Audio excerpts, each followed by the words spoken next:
Apakah COVID-19 ini sudah ada obatnya?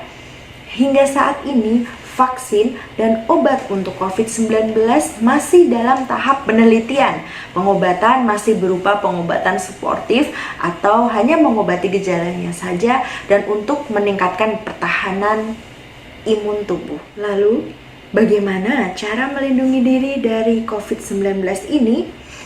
Pertama, terapkan etika batuk dan bersin yang benar dengan menutup mulut dan hidung menggunakan tisu atau menggunakan siku dan jangan meludah sembarangan. Kedua, bersihkan benda yang sering disentuh. Poin berikutnya untuk mencegah adalah gunakan masker jika Anda atau Bapak Ibu sekalian sakit dan segera periksakan diri ke fasilitas layanan kesehatan terdekat. Lalu, bagaimana bila kita sehat-sehat saja?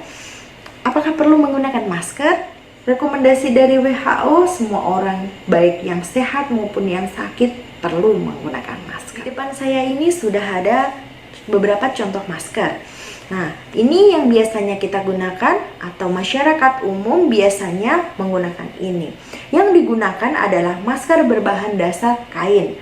Nah, penggunaan masker kain ini tidak lebih dari 4 jam ya Bapak-bapak, Ibu-ibu. Setelahnya masker kain tersebut ini harus dicuci menggunakan air dan sabun atau deterjen ya. Dan harus dipastikan mencucinya benar-benar bersih. Ini adalah video alasan kita kenapa menggunakan masker sebagai pencegahan penularan COVID-19. Di Hong Kong sedang melakukan percobaan dengan sekelompok peneliti. Tim akan melacak partikel di udara menggunakan sinar laser dan kamera bersensitivitas tinggi. Teknologi ini memungkinkan kita mendeteksi tetesan selebar 0,1 mikrometer.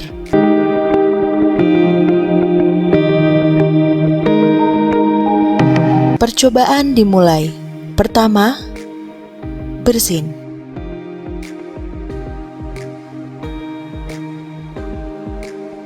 Kita dapat melihat tetesan besar berdiameter sekitar 1 mm dengan cepat jatuh. Itu yang dinamakan droplet.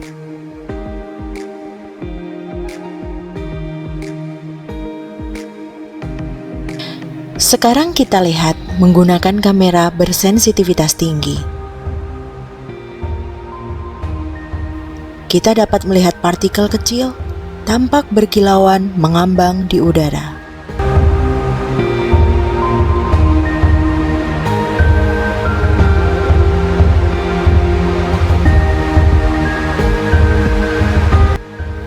Partikel kecil ini lebih kecil dari 10 mikrometer.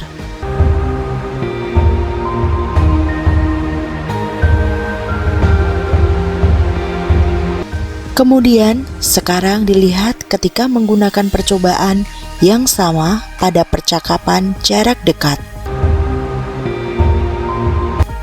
Orang menghasilkan banyak droplets ketika mereka berbicara dengan keras. Droplets di antara keduanya akan tinggal di tempat mereka berada. Droplets itu tidak mudah lenyap. Berbeda ketika kita menggunakan masker, maka droplets tidak akan dengan mudah berterbangan. Yang berikutnya adalah cuci tangan dengan sabun. Minimal 20 detik. Pakai 6 langkah cuci tangan dari WHO ya.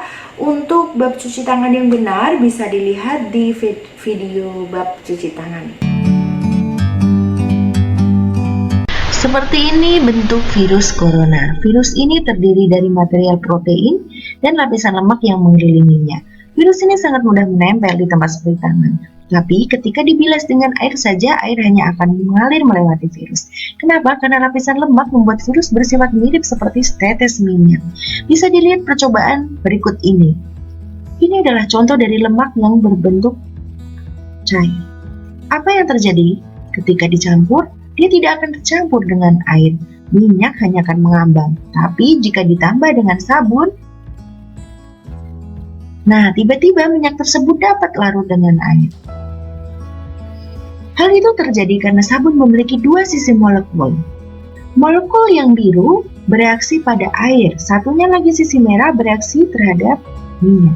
Jadi ketika molekul sabun bersentuhan dengan air dan lemak, kedua reaksi tersebut memisahkan lemak yang mengelilingi partikel minyak dan melarutkan ke dalam air. Kita kembali ke molekul virus corona. Dengan lapisan lemak yang melindungi semua yang berada di dalamnya, maka lemak di dalam virus tertarik keluar oleh sabun. Sabun benar-benar merusak dan membinasakan molekul-molekul virus. Tapi, perlu waktu beberapa saat supaya efek ini bisa terjadi. Tepatnya adalah perlu waktu 20 detik. Berikut adalah percobaannya menggunakan lotion yang sifatnya kurang lebih mirip dengan coronavirus. Lotion ini bercahaya bila di bawah sinar UV. Nah, jika hanya dibilas tangan dengan air biasa, tidak ada yang tercuci. Tapi, jika menggunakan sabun, dari 5-10 detik, tetap masih terlihat sisa-sisa virus di tangan. Virusnya masih nempel, masih berpotensi bahaya pada kita dan bisa menulari orang lain. Tapi bila mencuci tangan selama 20 detik, sekarang sabun benar-benar menghancurkan virus. Hal ini berfungsi juga pada hand sanitizer yang mengandung alkohol karena sifat kerja alkohol mirip dengan sabun. Nah, tetapi ada nilai minimalnya, yaitu 60%. Namun, meski dengan alkohol 60%, direkomendasikan menggunakan sabun dengan aliran air. Jika tangan berkeringat dan kotor, dibersihkan pakai hand sanitizer, itu bisa mengencerkan dan mengurangi efektivitas pembersihan tangan. Tapi untuk sabun apa saja bisa berhasil membersihkan virus, tidak perlu sabun dengan label khusus antibakteri. Karena tidak ada bukti kalau khusus antibakteri bisa lebih membunuh virus. Yang penting, bersihkan tangan selama 20 detik. Kemudian yang berikutnya bisa konsumsi makanan bergizi dan berolahraga, jaga jarak, dan tidak berkerumun. Tetap tinggal di dalam kota untuk sementara waktu dan jangan keluar kota kalau tidak ada keperluan yang mendesak sebelum dinyatakan aman dari pandemi COVID-19 ini. Tetap tinggal di rumah, bekerja dari rumah, beribadah dari rumah, belajar dari rumah. Terima kasih Bapak Ibu warga Pati sekalian atas perhatian dan waktunya. Semoga kita selalu dilindungi Allah dan senantiasa selalu diberikan kesehatan. Selamat menunaikan ibadah puasa, semoga puasanya lancar. Dan maaf apabila ada tutur kata yang kurang berkenan. Akhirul kalam, wassalamualaikum warahmatullahi wabarakatuh. Dadah.